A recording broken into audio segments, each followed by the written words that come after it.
Hi అండి, అందరికీ నమస్కారం. ఈరోజు నేను శారీ ప్రీ ప్లీటింగ్ కోసం వీడియో చేస్తున్నాను.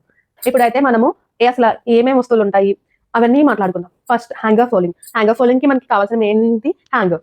అలాగే అలాగే ఈ కవర్ కూడా. ఇది హ్యాంగర్ ఫోల్డింగ్ కవర్ అండి. నెక్స్ట్ బాక్స్ ఫోల్డింగ్ కోసం ఈ కవర్. మనకి మెయిన్ మెగ్జరిన్ టేప్ ఉండాలి. నెట్ అండి.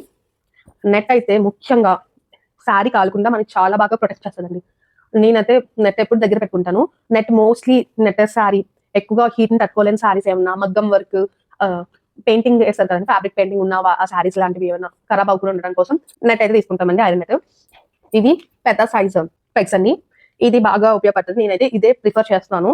ఇది స్మాల్ సైజ్, దీన్ని కూడా వాడచ్చు. కాకపోతే నాకు ఉన్న టేబుల్ కి ఇదైతే చాలా పర్ఫెక్ట్ గా ఉంటుందండి. ఇది మీకు పిన్నిసెస్ సైజ్ తెలియాలని నేను అన్ని పిన్నిసెస్ ఇలా సెపరేట్ గా బాక్స్ వేసుకుంటాను. జస్ట్ 0 సైజ్ పిన్స్ అండి. ఇది 1 సైజ్ పిన్, 1 సైజ్. ఇది 2. దీనికైనా పెద్ద సైజ్ కూడా ఉంటుంది, 3. కాకపోతే ప్రస్తుతానికి నా దగ్గర లేదు. కానీ 3 సైజ్ హెవీ బోర్డర్స్ ఉన్న, మగ్గం లేజర్స్ హెవీగా ఉన్న వాటికి మాత్రం ఉపయోగపడుతుంది.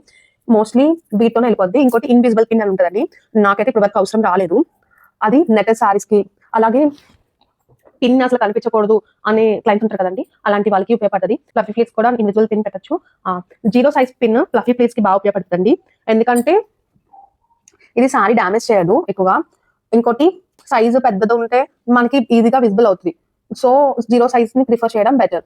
1 సైజ్ మనం దేని పర్పస్ యూస్ చేసుకుంటామంటే, 1 సైజ్ పిన్ దేనికి యూస్ చేసుకుంటామంటే, సారీస్ ని మెజరింగ్ చేసుకుని పెట్టేసుకోవడానికి పిన్ యూస్ చేస్తాం. నెక్స్ట్ ఎక్కడెక్కడైతే ఇక్కడ పళ్ళుని పెట్టుకుంటాం కదండి, వాటికి ఇక్కడ సెక్యూర్ చేసుకోవడానికి యూస్ చేస్తాం. అది 2 సైజ్ పిన్ ఫోల్డింగ్స్ చేసుకోవడానికి యూస్ చేస్తాం. హెవీ బార్డర్స్ ఉన్న వాటికి ఇది యూస్ చేస్తాం సెంటర్ ప్లీట్స్ కోసం. ఇంకోటి 3rd సైజ్ పిన్, అది ఇంకా హెవీ. దీని 2 సైజ్ పిన్ కూడా బ్యాలెన్స్ చేయలేకపోతుంది అది అన్నప్పుడు అది దానికి వెళ్తాం. మోస్ట్లీ అది అంత హెవీ సారీస్ కి తప్ప మిగతా వేటికి పనిచేయదు. సో నేనైతే ఈ 3 సైజెస్ మెయింటైన్ చేస్తాను. బాల్ పిన్స్ అండి, మీకు కనిపిస్తుందా? ఇదైతే పళ్ళుని సెక్యూర్ చేసుకోవడానికి, మనం ఐరన్ చేసే వరకు పళ్ళు కదలకుండా ఉండడానికి అక్కడక్కడ పెడతానండి నేను.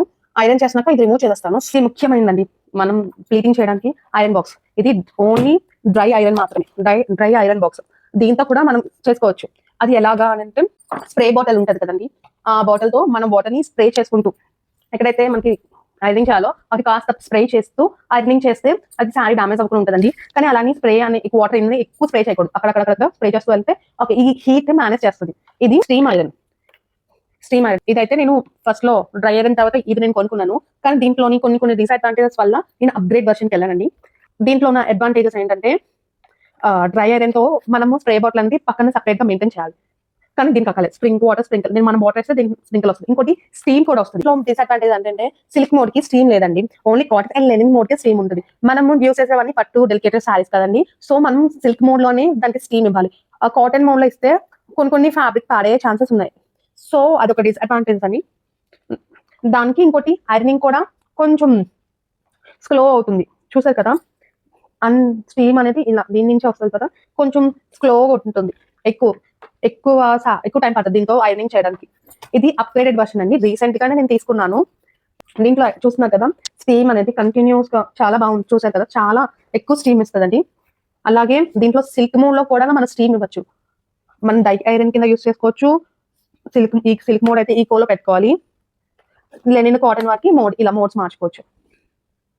కొంచెం స్టీమ్ రావడానికి ఈ మోడ్, లెనిన్ కాటన్ ఫుల్ గా స్టీమ్ రావాలంటే ఈ మోడ్ పెట్టుకోవాలి. అలాగే ఇది సెల్ఫ్ క్లీనింగ్ కూడా.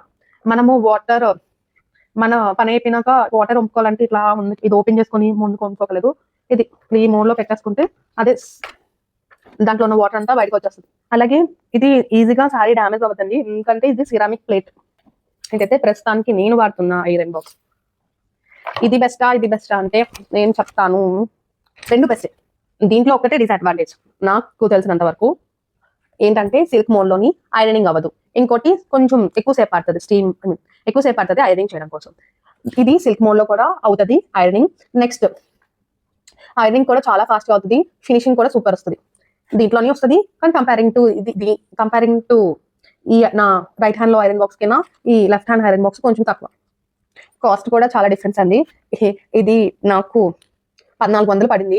ఇది 3500 రూపీస్, 500 రూపీస్, 3600 రూపీస్. అమెజాన్ లోనే ఆర్డర్ చేసుకున్నాను, సేల్స్ ఉంటాయి కదండి, ఆ టైంలో తీసుకున్నాను. మీకు ఎవరికైనా వీటి ప్రొడక్ట్స్ లింక్స్ కావాలన్నా నన్ను అడగండి, కామెంట్ చేయండి.